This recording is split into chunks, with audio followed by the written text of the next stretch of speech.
Welcome back to the Be Ruthless show. I'm your host, Sam Ruth, and my guest today might seem like she has it all together, but it has not always been that way. Evelyn Knight has held almost every position in a preschool or child care center. She's owned three centers herself. She built one from the ground up, one she purchased while it was operating, and she purchased one that had been shut down due to regulation violations. For years, her centers owned her instead of her owning them. She worked at least 50 hours a week and used her family's personal money to keep the doors open. During that period, the director and owner in Evelyn were in a battle between creating a high quality center and a profitable one. Her director's mind wanted a high quality childcare center, not a daycare. The owner and Evelyn knew that making enough money to pay the bills had to come first.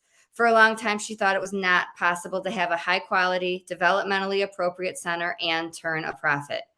Fast forward through a lot of lessons learned, money spent, and coaching gleaned. And now it is her life's mission to show you how to take back control of your center so that you can own your time while making money. Thank you so much for being here. And that is actually not how we connected. You said, No. I also lost my husband and chose life and Yes. want to share my story and be on your podcast. Yes. I was actually thinking as you were reading that, I need to kind of revise my bio a little bit because it has really changed my life. Losing my husband and going through that whole process. I am 2 years in now and just learning so much. It's changed my life. And I also, like we were talking before we started recording, it's also helped me to be thankful for a lot of the decisions that I made before, like becoming a childcare center owner. But yeah, I definitely need to update that bio because it doesn't even mention my TED Talk. So that definitely needs some updating. But it does connect to what we were talking about before. It is really connected to Yep. why you're passionate about what you do and why it matters. It Yeah. does connect to your loss and your story. Oh, absolutely. I mean, it is my calling, and something I've been very in touch with is we each have a purpose. We were all born for something. And I've known from a very young age, thank God, what my purpose is. And I'm just something I'm so grateful for is that I knew why I was here. So when my husband first passed away, it was very, very hard for me to get up and go through life's motions. And I really, honestly, I wanted to quit. I did. In the first, especially the first 6 months, I really, really wanted to quit, but I knew my purpose. I knew that I was put on this planet to help young children under 5 years old. And so I knew I couldn't quit. I knew I had to keep going. And I also had a moment within the first 12 weeks of losing him where I also knew I could sell both my businesses and I would be fine and I would never have to work another day in my life if I was frugal and, made some good choices. And I thought about it, but I also knew that I'm here for a reason and I had to keep living my life. And that just because he died didn't mean that I had to die too. So I had a very profound experience happen to me during those days where there's two profound experiences we'll talk about that I had today. But the first one was I had a widow reach out to me and she was consoling me. And it felt really good to have somebody who actually knew what I was feeling. Because sometimes when you're in those situations, we feel so alone. It's like nobody understands how I feel. Nobody gets it. And it was like, finally, she gets it. She knows what I'm feeling. And I was really struggling because everybody has their opinions, right? And people were telling me, you got to get his clothes out of the closet. You have to do this, you have to do that. And I just wasn't ready. So this sweet lady messaged me and said that her husband's coffee cup was still in the exact place where he left it. And she was talking about like his chair and all these things. She basically left her home frozen in time. But the thing that caught my attention is I messaged her and said, oh my goodness, how long have you been going through this? When did you lose your husband? And she told me she'd lost him 8 years ago. And what struck me is it was pretty obvious through the conversation that she was still frozen in 8 years ago.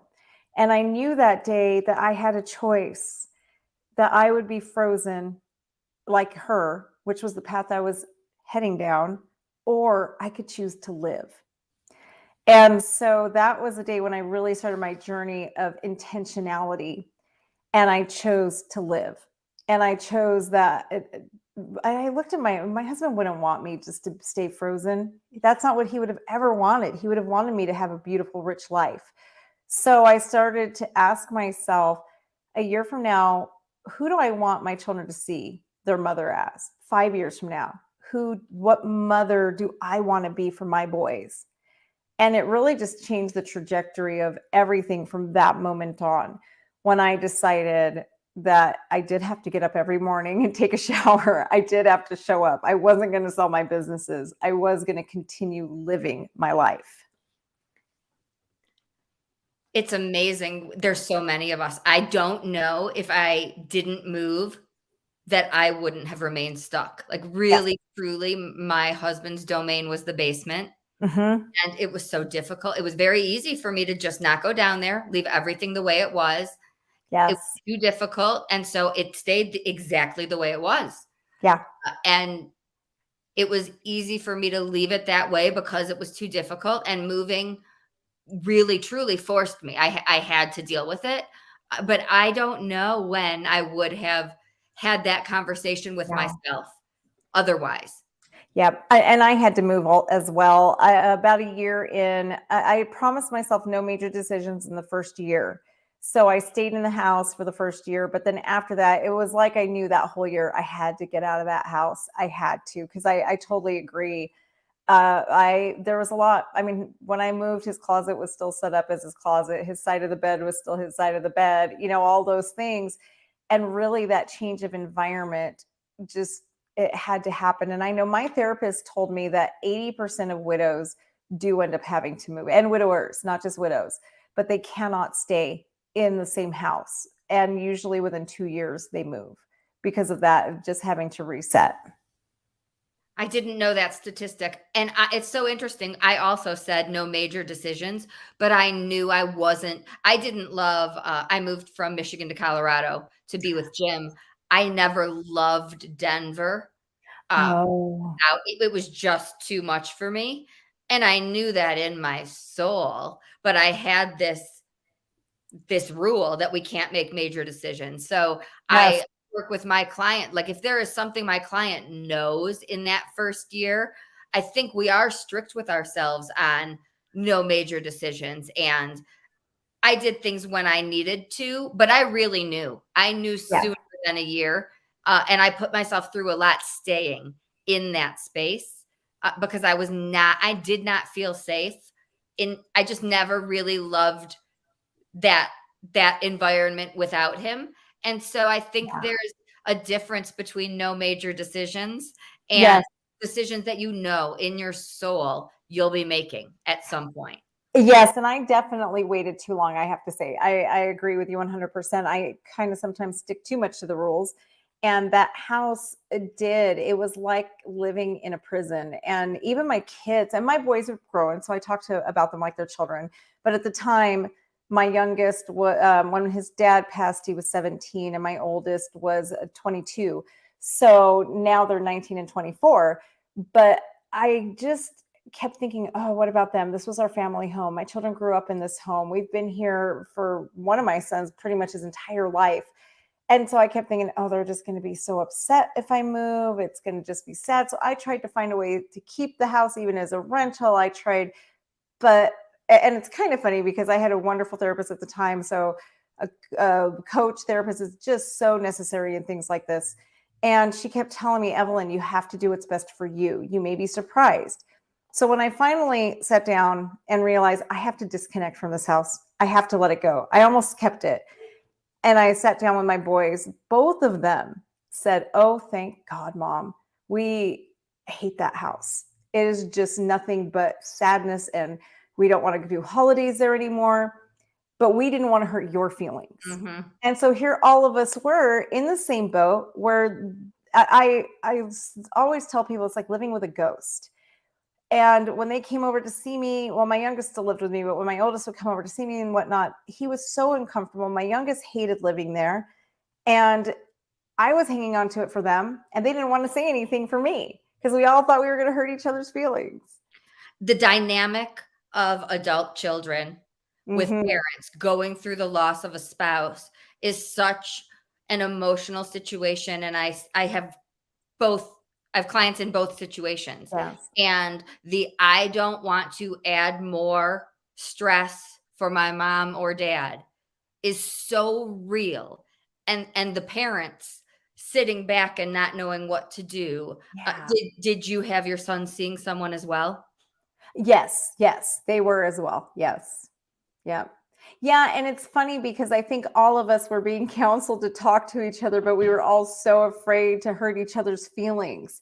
And when we finally sat down and had that talk, it was the house talk that opened it all up. And we just talked about everything. And it was really, really eye opening to me and understanding all of us had different needs. And I don't think that's something that people talk about. Like one of my boys actually told me that my husband's urn was really disturbing to him.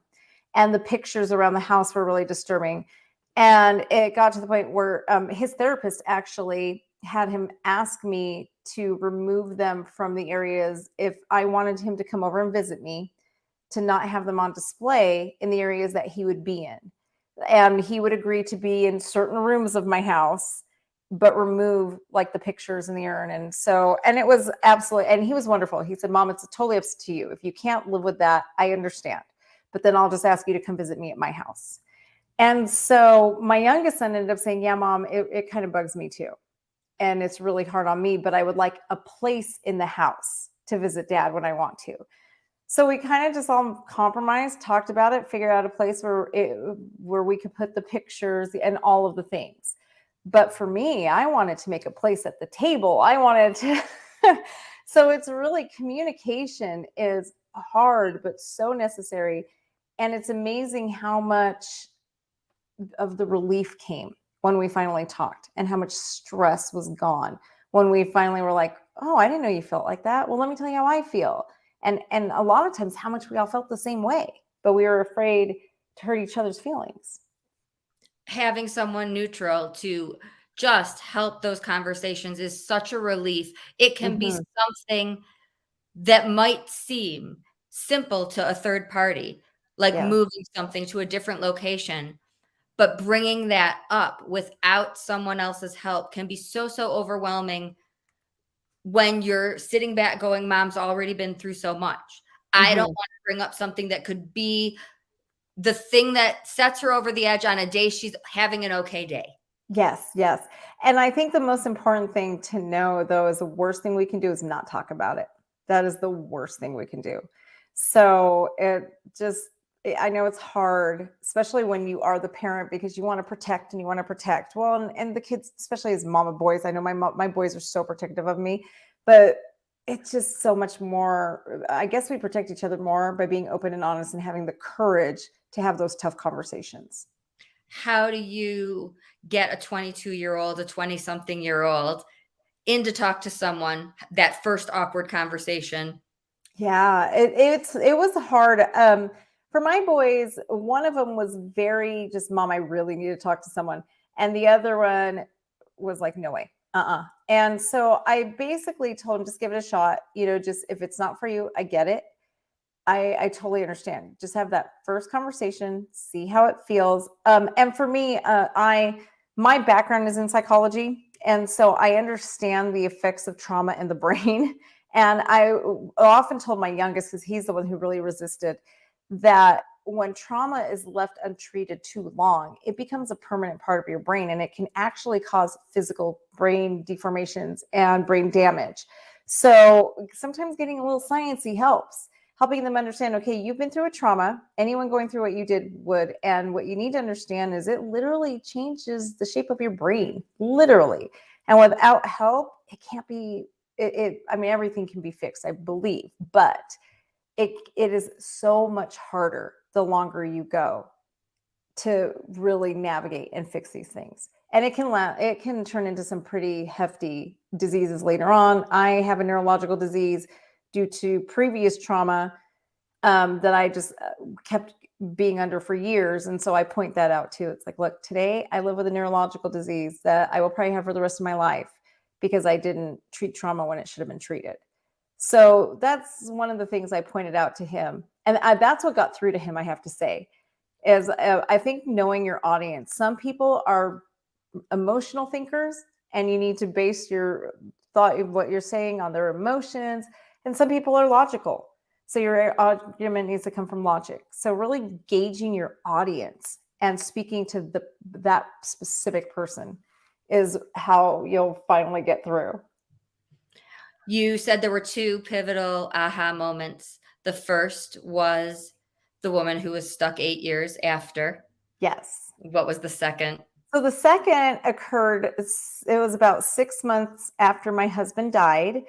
It was the day that would have actually been our 30th, our anniversary. It was our 30th together. And I was just so depressed that day. And I was angry. I was depressed. I was a lot of things because we'd made it 29 years, and 6 months later, we would have been together for 30 years. And that is pretty much my entire adult life. And I just remember looking outside my window, and it was one of those moments where I was really feeling sorry for myself. And I just had this memory that suddenly came on. And I remembered me as a 26-year-old girl. And when I was 26, I had gone through this process where I felt like I lost my name. Everywhere I went, I was either Bronson or Ronan's mom, or I was Ron's wife. But my name stopped existing. And I left such an unsettled feeling in me. And there was this one day where I just couldn't shake the feeling. And I knew I had to get my name back. So I chose to go down a career path. I chose to finish my college degree, chose to start a career for myself. And I just remember the moment that I made that decision. And I literally chose, and my thought process was literally, I am going to choose to be Evelyn again, and I need my name back. And so here I was 20 years later, looking out my window, and I suddenly got this overwhelming amount of gratitude for that younger version of me. Because had I not made that decision to choose me, and I get teary on this one, 20 years later, I would have been facing bankruptcy. When my husband died, he really left me in a lot of debt. He had a lot of debt. I was debt free, and there really wasn't anything left. At that time, 20 years before, I was a stay-at-home mom. Had I stayed that stay-at-home mom, had I not had a career, I wouldn't have been able to keep our house. I wouldn't have been able to afford for our home. I wouldn't have been able to take care of my son that was still living at home. So I'm just realized how important that decision I made was, how important it was that I chose me. And I just remember so many times I felt selfish for wanting my own career and not giving every part of me to my husband and my kids. And a little caveat there, my mother is Hispanic. She is from Honduras.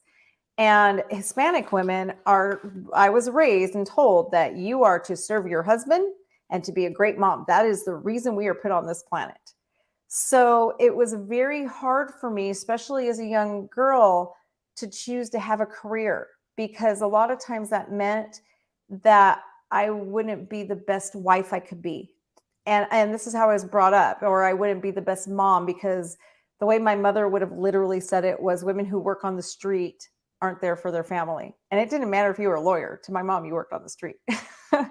So I just always had that in my head, but I still went against the grain of those principles, and I chose me. And I realized today that not only did that save me, but it made me a better wife and a better mother.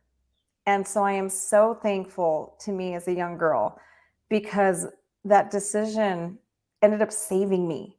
That giving me autonomy ended up saving me and saving my son and giving me the independence that I did not know. I mean, if you would have told 26-year-old me that I would be a widow by the time I was 45, I would have thought you were crazy.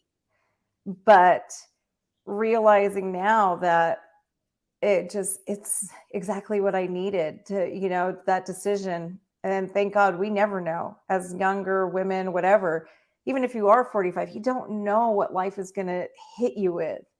So it's so important for us to have something for ourselves and not let everything in our lives revolve around everybody else. And it's very important for me now to tell women out there, it is okay for you to take care of you. It is absolutely okay, because I went from living with my family of 4 to being completely alone in 2 years, to losing my husband and both my boys leaving the nest in 2 years. I had no idea I was going to go from my family of 4 to being completely on my own. And none of us planned for that. But I am so thankful that I made the choice to have a career and to have something that was just for me. And I don't think it's very different from choosing to have that conversation with your sons and saying, I think I want to sell this house, right? Yes. I think when we honor what we need and what feels right for us, and we can be our truest, most authentic, happy selves, Yes. we are able to show up in this world and be the best version of ourselves, whether it's the best boss, the best mom, the best friend, the best wife, for others. And when we put that away, it does interfere. It affects our mood. It affects us. So Mhm. anyone, wherever you are, whatever you're dealing with, when you're putting your own needs aside, whether that's grieving or in your career, your kids can still feel that. They know when you're not okay. Yes. Absolutely. And we just can't show up as our best version of ourselves if we're not fulfilling who we are, our purpose, right? We all have a purpose. And I've just really learned that, thank God I did lean into that purpose, because again, it was the reason I got out of bed, because I knew that I had something bigger than me to live for. I had I have an influence on the world, and the job that I was put on this earth to do, I have to do it. And understanding that is what really snapped me out of that deep depression, because it was more. My life didn't just revolve around my husband and my children. There was more to it. There was more depth. And now I realize how dangerous it can be to put all your eggs in that one basket, because I would have never thought that I would be alone today. I never thought that was going to be my life. But I am so thankful that I gave me my own life and I chose my name, because that day that I chose my name put me on the trajectory I am on today. And I wouldn't be here with you today had I not made that decision. I think there might be a lot of people listening feeling completely lost or thinking, what's Mhm. wrong with me? Because I'm not having that aha moment. And I'm the person who literally 7, 8, 9 years old knew my purpose. I knew what I was put on this earth for. However, when I lost Jim, I no longer cared. And I did go through a stretch of quitting. My publisher and dear friend laughs still every time I say this. I didn't care about other people's problems. I, Yeah. I just, I didn't care. And so I was lost in searching. I ended up right back where I was. Like, my purpose is still my purpose, but I lost my way for a Yeah. while. So to anybody in the thick of it, if you are feeling like you have zero clue what your purpose is, that's okay. Also, you might not have that clarity at 6 months, or, Mhm. I didn't. It took me a while to find my way back, and that was my path. Right. I still am doing this work. I said I would never do grief work. I am not going to spend my days helping people dealing with grief. Losing Jim was hard enough. Well, here I am, right? So Yeah. if you are really truly in that first couple of years when it really, really is consuming you, um, everyone's path takes its own zigs and zags, and you might Mhm. not have that aha until a little bit later. And I don't want you to think that something is wrong with you, because my ahas didn't happen at all in this order. And here I Yeah. am. So Right. I absolutely wanted to quit, and I still ended up back here. So So one other thing I'd love to add on to that, what you just said, is I think everybody's journey is also different. And for me, I knew my husband was terminal about 3 years before he died. And so it's this journey that you go through. And I think this is where people don't understand a lot of the nuances. I started my grief work over a year before he died. And when you're dealing with someone who gets as sick as my husband, the person he was really died before he died. I had to say my goodbyes probably a year before his life left his body because he was not the same person anymore. And I transitioned from his wife to more, I liked, my therapist helped me to call it his big sister because I hated seeing like I was more like his mother. I hated that. So she said, okay, let's reframe that. Let's say that you're more like a big sister. But our relationship did change. So I went through the grieving before he even left because my marriage, the wife that I was, the caring husband, that he couldn't be that anymore. So that's the other caveat I would like to say too, is for everybody who sees me, I'm 2 years in and it may seem, but my process started a long time before he died. I had to come to grips and I went through the grieving stages. Like actually, I had to go through them twice because I went through him before he died when I realized that he wasn't going to make it. And also when cognitively he started to decline and he wasn't himself anymore. So there was like these two goodbyes we had to do.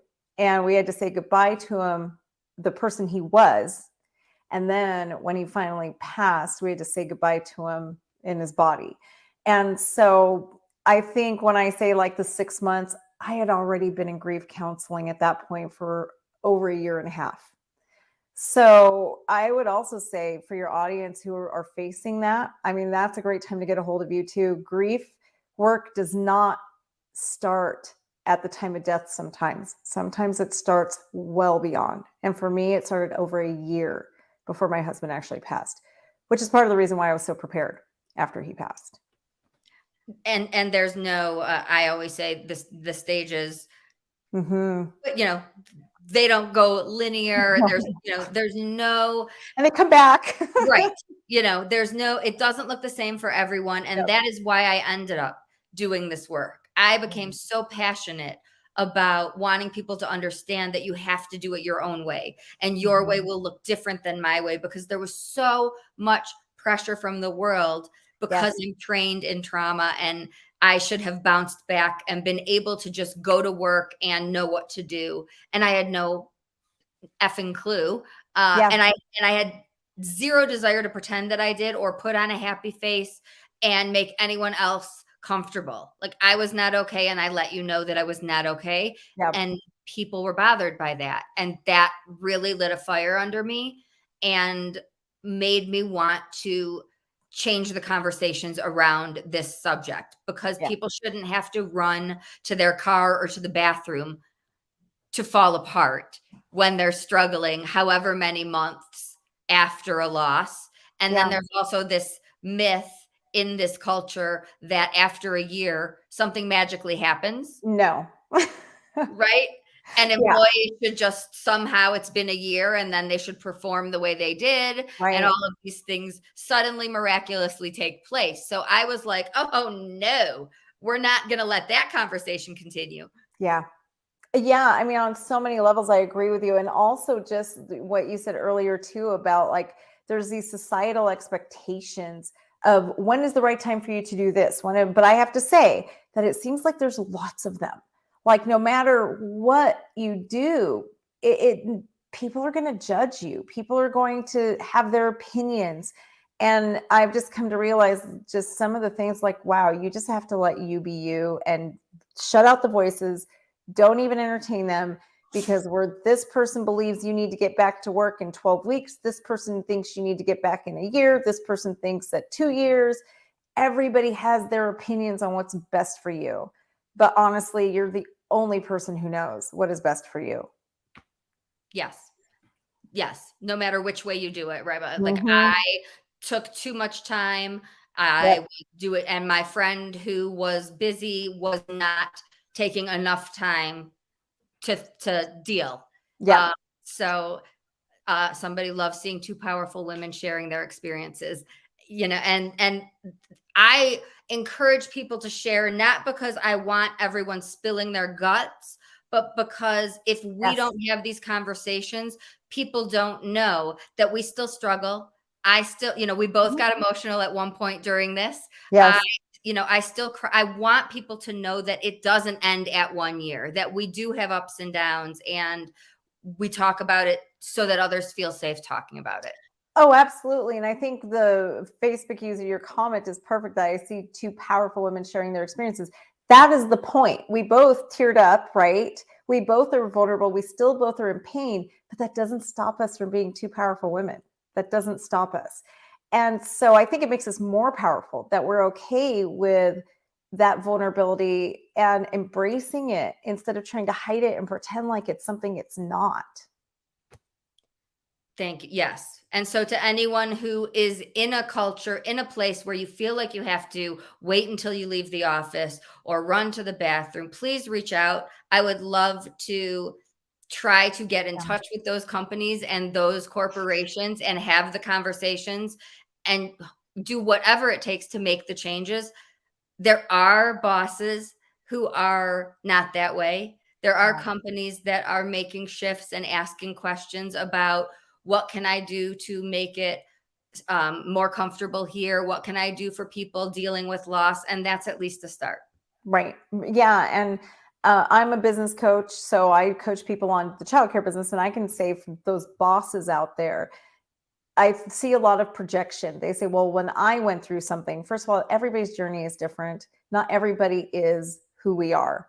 Right. So just understanding that and knowing that not everyone is going to be on the same trajectory, and being ready to just listen, just come from a place of curiosity. That's one of my life's mottos since my husband died. It's just come from a place of curiosity and ask what's going on and try to understand their perspective, not yours, not how you would cope, but how they are coping and what they need. My 10-year-old niece is my, favorite example. She asks questions, Mm-hmm. you know, and my brother assumes that my emotions bother her. And he Right. says, "No, no, don't talk to." She's reaching out, calling me, asking all the questions, and when I show him our conversations, he says, "Well, clearly, I had no idea." And I let him know, maybe if you talk about it, she would Yes. also talk about it with you, Yes. Yes. right? It's incredibly healthy for children. Absolutely. And Yes. and I talk about it, therefore she brings it up to me. He Yeah. never ever addresses the subject, so she doesn't with him. That's not a coincidence, right? Like, Oh, it, absolutely. Yeah. so anyone, it is uncomfortable and it is awkward, and you can say the wrong thing. We're human, It's but okay. if you, even saying to your kids, "I don't know what to say," Yes. is better than saying nothing. Yep. Absolutely. Yes. Just, yeah. And that's the thing, letting your children see your vulnerability as well is so, so very important, because when they grow up, really think of it this way: everything you're modeling is who your children are going to grow up to be. Those habits that you don't like about yourself is what they're going to grow up with. So, how do you want them to grieve? How do you want them to figure things out? Do you want them to be too afraid to speak up for themselves? Do you want them to just bury their pain and everything inside of them until it explodes like a volcano? Or do you want them to speak as it comes and to feel as it comes and keep that steady flow? We're modeling every day for our children. So the more we let them speak and we speak back to them and not shy away, the better off they are. How can people connect with you and find your TED Talk and your groups and all of the things that you have to offer? So you can find me on social media. I've actually done two TED Talks now. My last one is not released yet, but the first one is in my social media. So my website is childcarebusinessprofessionals.com. And you can also find Evelyn Knight. If you Google Evelyn Knight Childcare, I come up everywhere: Facebook, YouTube, Instagram. And also, last thing really quick, is I have started something new. when I had that epiphany moment, when I sat at my window and looked out and realized that I was so happy I chose me, I actually started a new subset to my business, where right now I do help coach childcare businesses that need help. But I actually started something different where I now help women and men, either way, open childcare centers. So for those of you who also feel like you've lost your identity, I help with opening and helping you have a business. This is really, it's a great thing for women, especially just to lean in if you're a stay-at-home mom, whatever it is that you are, you're looking for that career where you can stay close or really just give back. There is no greater industry than the 0 to 5-year-old industry, because that is where 90% of the human brain is formed if you really just want to give back. So that's a new thing we're doing, is really helping people open and start their careers in childcare. And that's really my heart now, to empower and help people to have something for just them. So, yeah, find me on social media anywhere. And I'll put the links in all of the show notes. And that is really what has kept you afloat and made so many widows really can't financially Yes. stay afloat, and there's no support available. So this is a great support for any woman, but certainly widows, single moms. Yes. Or you just can't quite find that balance of the childcare, having your job, and not just having a job, but having a career.